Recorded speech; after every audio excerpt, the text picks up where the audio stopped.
everyone, welcome to this talk. I'm pleasure and I have the pleasure to receive here one of the big names of the logistics tech in Latin America. I'm talking with Alfonso de los Rios, CEO and co-founder of Newports. Alfonso that started with 13 years coding, and then he went to United States working for a startup focused on intelligence, artificial intelligence, and then returned to Monterrey, where he's based to build one of the digital forwardings, one of the biggest in the world, and for sure the biggest one in Latin America. And Alfonso that come from a logistics family, he tried to escape, but he couldn't. He returned to logistics, and now you are. Did you try to escape for logistics, Alfonso? Tell us a little bit about you and Newports and how this started, this crazy idea of a digital forwarding in Mexico. Hey, Guillermo, thank you for the invite. I really appreciate being here at the conference. But the reality is that, I was a geek since the beginning, right? Like from 13 years old to 18, I was focused just on software engineering and software development. Mm-hmm. But the reality is that there was a point where I connected like my software skills with the logistics experience of my family, and also Max, which is the other co-founder. He did the same on the process, right? So I don't know, we tried to escape from logistics, but at the same time, we knew there was a big opportunity of digitizing the whole like logistic process. And well, our software skills could help on that. We started on December 2018, just doing some ideas, trying to brainstorm how we could help all the companies that import or export from Latin America. And also at the same time, how we could like just make better the day over day of our clients, right? To automate them reports, how to make them document processing, geolocation, etc. And it's interesting to see when I say escape, it's just because we from logistics, we have a lot of things that we don't like it. And once it's not a sexy market, of course, a lot of young people try to escape. But the good thing is that people like me and you and a lot of people that are coming in the logistics now, especially in logistics, in the technology logistics, they try to escape on a good way because they're not happy with the traditional way to do logistics. And then when you met Max, that is from Uruguay, if I'm not wrong, and you met in Stanford, it's, you're trying to talk about, how to innovate something that is so traditional. Do you think it's a good thing, escape? When I say escape, is trying to go in different place, talk with different people that is not from logistics itself, going a so creative place as San Francisco, Stanford, these universities, it makes you think on a different way. And this is also important for people that are trying to change a little bit the model. Totally, Guillermo. I think that's an amazing question. The best way to think about it, in my opinion, is that when we started, we didn't know anything about logistics. So a lot of our ideas were not possible in the logistics way, right? Like, as you know, logistics are complex. I think now that we have been on this for 1 year and 6 months or 7, we can see that logistics, everything can go wrong, right? And if you do 100 things good, but you do one wrong, the error is super big, right? So I don't know, we started as outsiders of the industry. That has been an advantage on innovation, and obviously some disadvantages in terms of experience on how to do X thing or A thing. But on the overall process, it's good to talk with people in other industries to see how they are serving their customers, because at the end of the day, I think the need of the customers are the same ones in each industry. It's just like delivery on time, and basically just having this visibility of their operations. Not on every industry logistics, but on freight forwarding, it's about getting your merchandise on time, right? Yes, for sure. And you are not the first person here in the talks that give this tip about, try to bring customer success from different industries. because when they arrive in the office, even in traditional forwarders, they're going to make questions like, what are you guys doing like this? Why you don't change it? So one of the tips, and I'm also giving this, and of course, now that we have the information of Alfonso, that it's important to bring people from different industries. But when we especially talk about forwardings, and I was reading a lot about Newports and now the numbers, and then something got me, actually didn't get me surprised, because I know how crazy is it. 300 emails can be exchanged for just a simple container being moved. 300.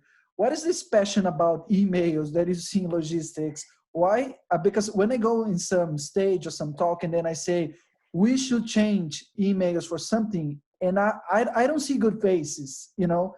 People don't like it that much. How do you see that, this passion of emails? I agree, Guillermo, and I think I understand people who doesn't want to change emails, because overall emails have been working for the last 70 years, right? Mm-hmm. But that's the problem. That has been the same for 70 years. I mean, not always electronic email, but Mm-hmm. the overall shipping process has been the same, right? So Mm-hmm. what we find, and it's not that we hate emails, right? Like Mm-hmm. I think we use it at the company, but we see that there's a lot of opportunity of bringing a structure for every shipment, right? Mm-hmm. Because if you need to find, like, I don't know, the BL, the bill of lading, the invoice about one shipment, where will you find it? On that 300 email thread, right? And that takes time. That is dangerous. You can misspell some words. You can have some errors in the document processing. So I think the overall the overall goal is not just getting like the email out of the process, but it's optimizing it, right? And it's Mm-hmm. giving it structure so we can avoid errors, we can do faster things, and one important thing is we can get reports Mm-hmm. automatically, right? So our customers can get into nowports.com, for example, or any other digitized freight forwarder, and they can just access to their documents, right? 3 years after, they don't need to search for the email thread, etc.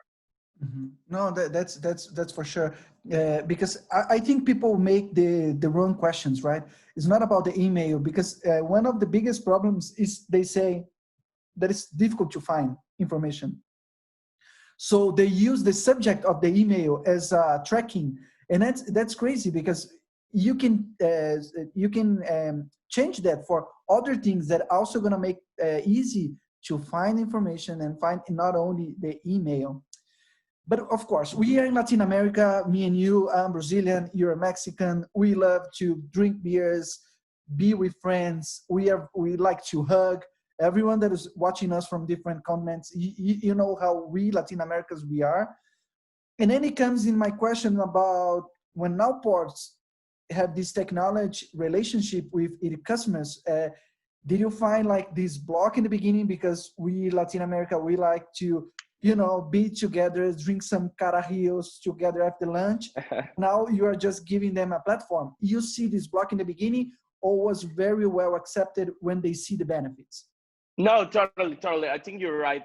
When we started, we tried to do like a self-automated freight forwarder, right? And Mm-hmm. everything was digital. You didn't have an operations person, etc. But the reality is that after we got some clients and some feedback, we saw that the customer experience was way more important than technology, right? So, I mean, technology is our value proposition, and it's like the system that helps them to Mm-hmm. automate everything. But at the end of the day, if they need to solve some bigger issues, they have an outwards person that they can call directly, right? Like not through the platform, not through like emails, but they can call directly. Like, hey, Alfonso, where's my merchandise? I'm having this problem. So right now where we are, it's I think at an ideal mix between the freight forwarders and the between the service that freight forwarder has been doing super good, which is just having a relationship with the Mm-hmm. customer, and the technology proposition, which is our platform. Can you say that like it's so it's half in Nowports, half it's people in half it's technology? Yeah, I could say that totally. Yeah, and that's a good thing, because when we talk with traditional forwarders, they say that it's basic people, and we have nothing against people. That's not a good thing when they see about tech. that we are trying to change everything for systems. It's not like that. It's putting good people in the right positions to make the right things and let the tech do what they are best. That is save time, make better solutions, and etc. Right? Totally, totally. And actually, Guillermo, one interesting thing you're doing is that at the end of the day, like the freight forwarding industry has been achieving great success with retention, right? Because they achieve like a connection with the customer and with the operations person, with the salesperson, etc. So I think that any digital freight forwarder and outports need to understand that in order to succeed, right? Like that you cannot just build a platform and wait for customers to ship their products with you, because they need to trust you. And it's difficult to incentivize trust when you don't have a person that is like telling you how we're going to operate, etc. Because at the end of the day, there's a lot of activity that happens from aside from the platform, right? Like just knowing where is the merchandise gives you value, but you need to know in which status, when it's arriving, etc. And the good thing, I was talking yesterday with Shippo. Shippo is a digital forwarding from Netherlands, and I was Totally. talking with them, and they said, you know, a digital forwarder is not someone that uses tech inside. It's about the mindset since day one, and it's not. It's in the end of the day, it's moving cargo as any other traditional forwarder, and of course, not using only tech, but this is in the mindset, trying to solve any solution and any gap in logistics with tech when it's possible, and with good people for sure. And that's about the mindset, right? And I think that's a super good insight, because at the end of the day, like what we have found out is that just, I don't know, people can really solve problems at the logistics industry because the logistics are complex, right? So if you depend on a system, like you're not adding value. I think when we talk about either Nowport, Shippo, or any other digital freight forwarder, it's more about the vision or the way you're thinking about the final customer experience. And sometimes you will use technology to improve that customer experience, but some others not, right? And some others you will do a lot of manual things. But if the customer is happier at the end of the day, that's the goal. Of course. And then a good thing comes when I read yesterday that you were talking about a, it looks like a simple different way to see it, but in the end of the day it's a big change that is about empowering customer.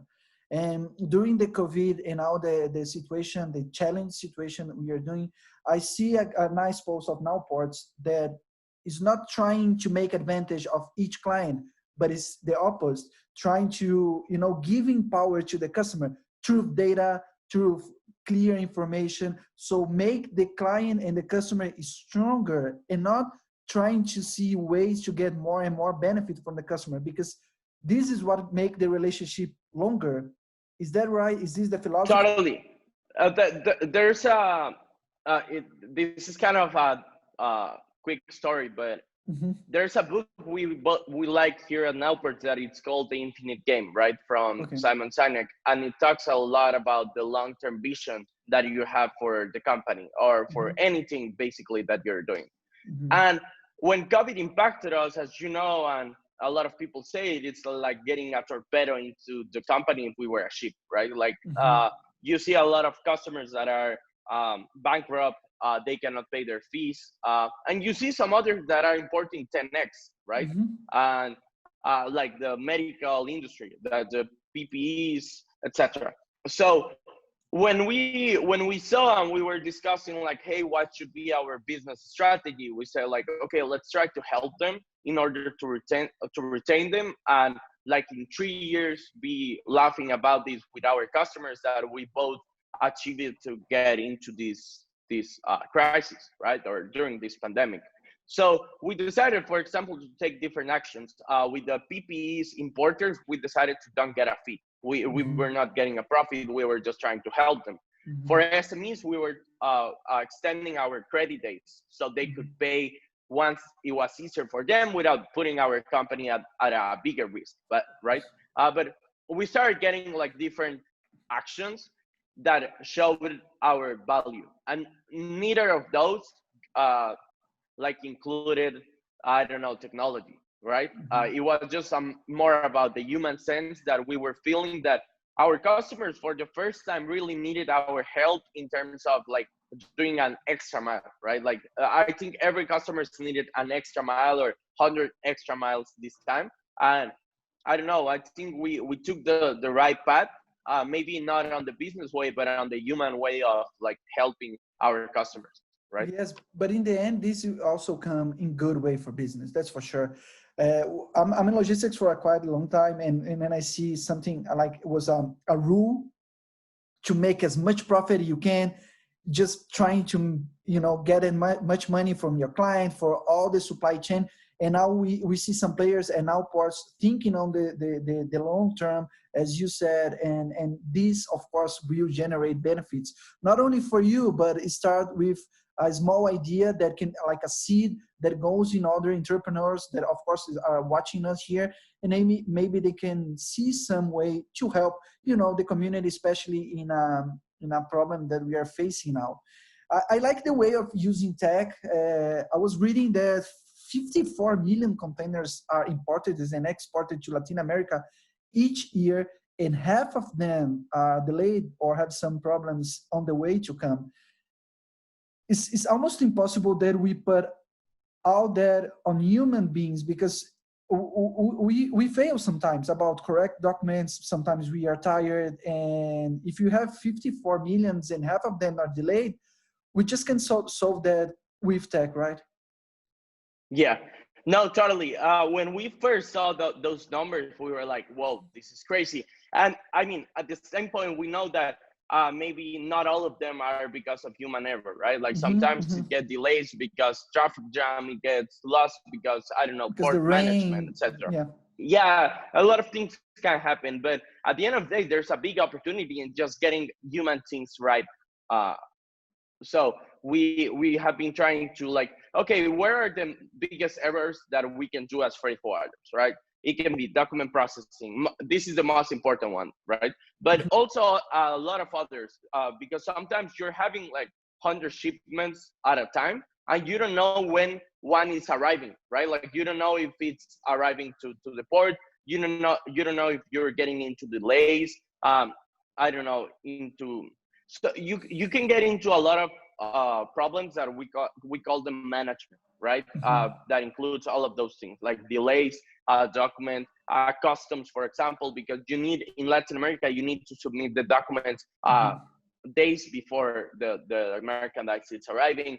So if you get one day wrong, like then you get at the back of the line and you're like 5 days delayed, right? Like it depends, but uh, I think the big opportunities are in trying to solve what is in our hands more than worrying about like the rain, as you say, or the traffic jams, etc. Because that's not impossible to avoid, but it's more about the long term to try to optimize that part. Great. Now, parts was part of one of the biggest, if not the biggest, acceleration process in the world. That is the Y Combinator, and that other big and huge companies pass through. And it built on you like this community sense. Of course, we are here in Parnity. Parnity is a platform for connection of freight forwarders on a worldwide basis. And being part of Y Combinator, it makes you think as better as a community. And how do you see also the evolution of logistics tech? We have Leafit from Colombia, we have CargoX from Brazil, now we have Nowports, all those big ones. Do you see some synergy? Do you talk about it? And do you think that you need to help this community? Is some like a kind of sense that you build when you are part of something as Y Combinator? Yeah, I mean, I think when we think about CargoX, about Lifted, about Nowports, about some other players that are in Mm-hmm. the market, um, I think even though we all like the three of us move freight, I don't know. I feel like we are tackling different opportunities for the customers, right? Mm-hmm. And their customers are not our customers, and vice Mm-hmm. versa, because some of them are focused more on like I don't know the trucking freight, Yeah, yeah. right? Which we do trucking freight, but we are not the strongest there. Mm-hmm. We are more about the freight forwarder overseas.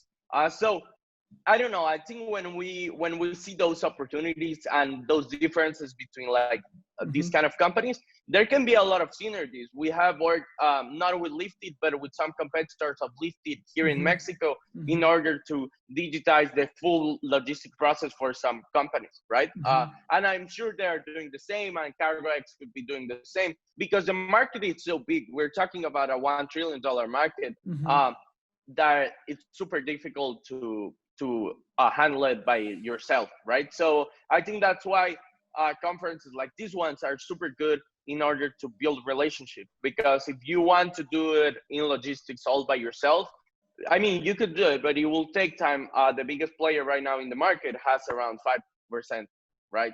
So Yeah, it's there's crazy. I cannot tell you any other business in the world that is so diversified with so many players.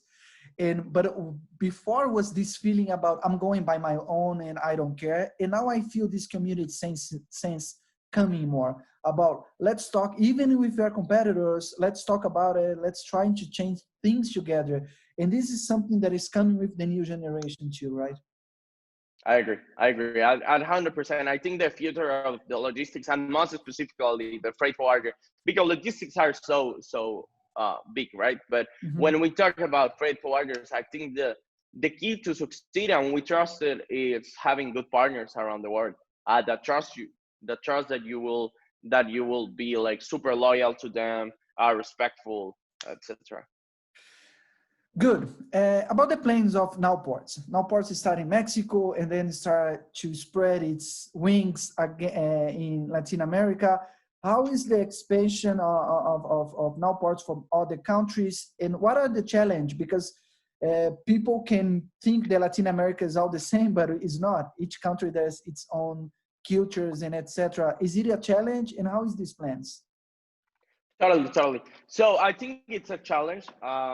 Every country, like Latin America, I know, I agree with you. People think it's the same, right? But the reality is that the customs even are different from port to port in the same country, right? Like Uh, in Mexico, we have some problems in Texas, like near Texas, and others in the south of Mexico, in the ports, in the West Coast ports, etc. So it really, really like it's difficult to scale um, as we could want to, right? Because we need to understand the market first. We need to understand how does customs clearance work, how does the last mile delivery work.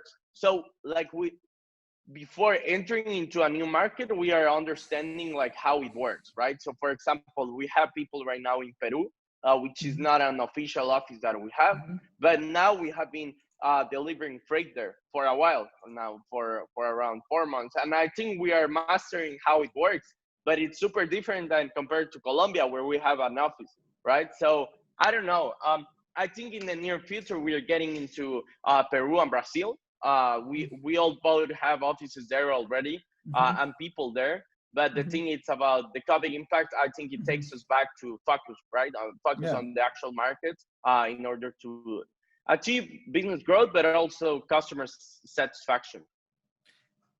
About reach those points and focus inside the company, of course, culture is something very strong. In our company, I like to listen everyone. I don't have like a my room. It's not a boss thing. It's about collaborate and listen everyone because people inside gave us some good ideas that sometimes if we create that that place that the boss is untouchable, then those tips didn't come to us. And it's important to listen to the team how this comes and works in our ports in terms of culture. And of course, for you employees are important to build what you're doing, right? Yeah, yeah, totally, totally. And I really agree in what you're saying because, for example, before COVID, when everyone was coming to the office, right now I'm Mm-hmm. the only one here at the Mm-hmm. office, but when everyone was coming, we both Max and I we didn't have an office, right? Mm-hmm. And that was on purpose. It was not because of a space thing, but Mm-hmm. it was mostly about understanding how our team was feeling about X decisions, about the dynamic. So we were sitting like on this place and then on the pricing and then on operations, etc. Right? So I think that puts a connection between the founders and the team.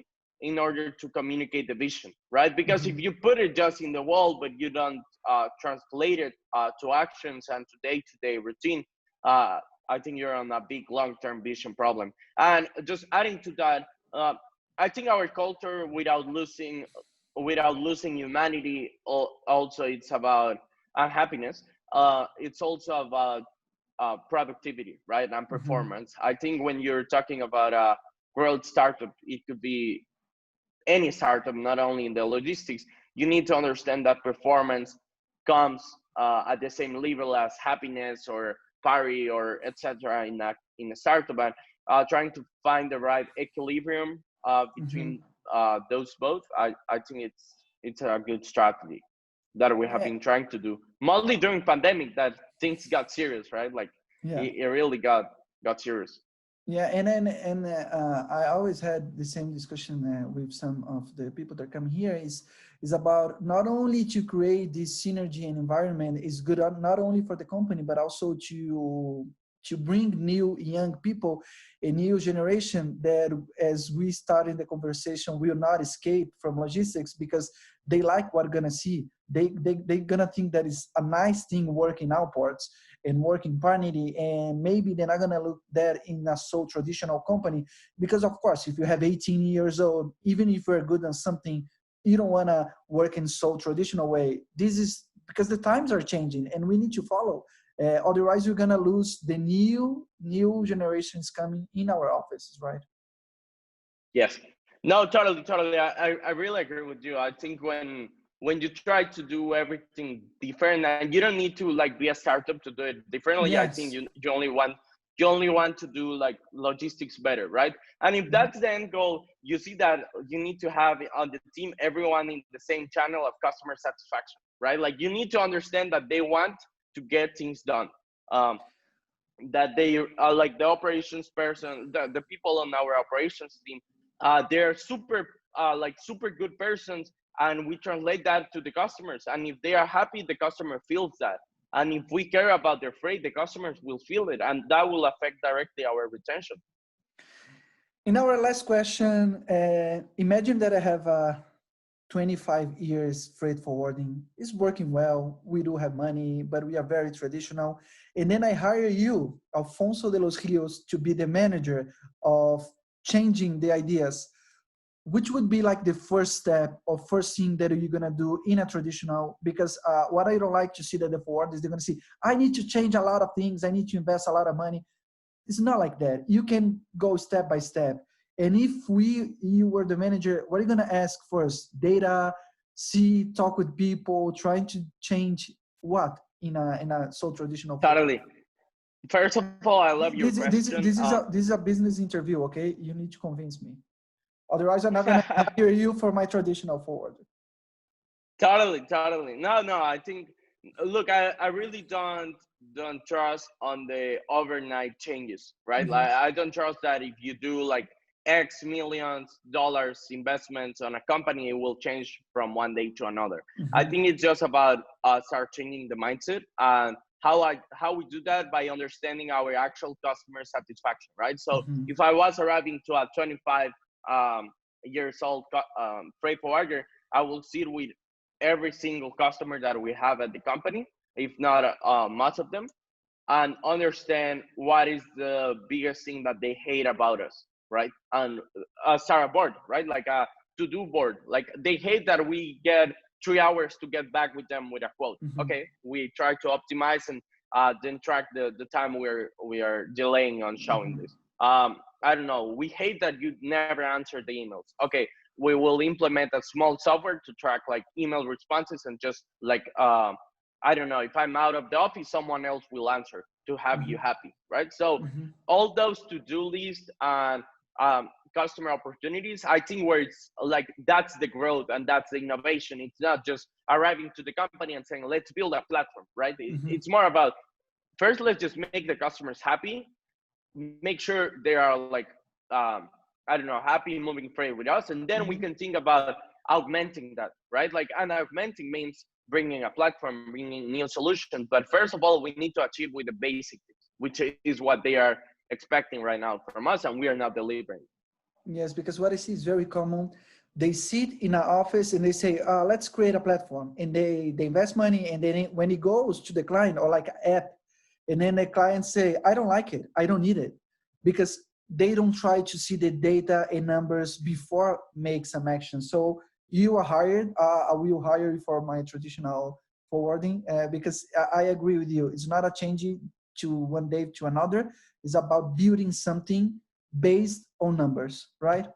So for Yes. everyone that is watching us, Newports is supporting all of the companies here in Latin America. So even with all this digital presence, they of course can receive business from your side and show you how they are supporting not only their clients, but how their communication is changing the way of forwarding are doing, not only in Latin America, but I'm sure Newports will grow for other continents soon. And because it's a very good company and very good of everything you did so far, Alfonso. So congratulations for Newports for trying to change our community. I think this is a very nice job. And when you share this with me, and not only with me, but with all the other attendees, we make our community stronger. And this is important for me, and I'm sure that's important for you too. Thank you, Guillermo, for inviting us, and it's totally important for us to involve more in the ecosystem of freight forwarding. And we would love to start conversations with any other freight forwarder to build stronger relationships, not only in Latin America, but with our customers overseas. Okay, thank you so much. Thank you guys for watching us. See you in the next talk.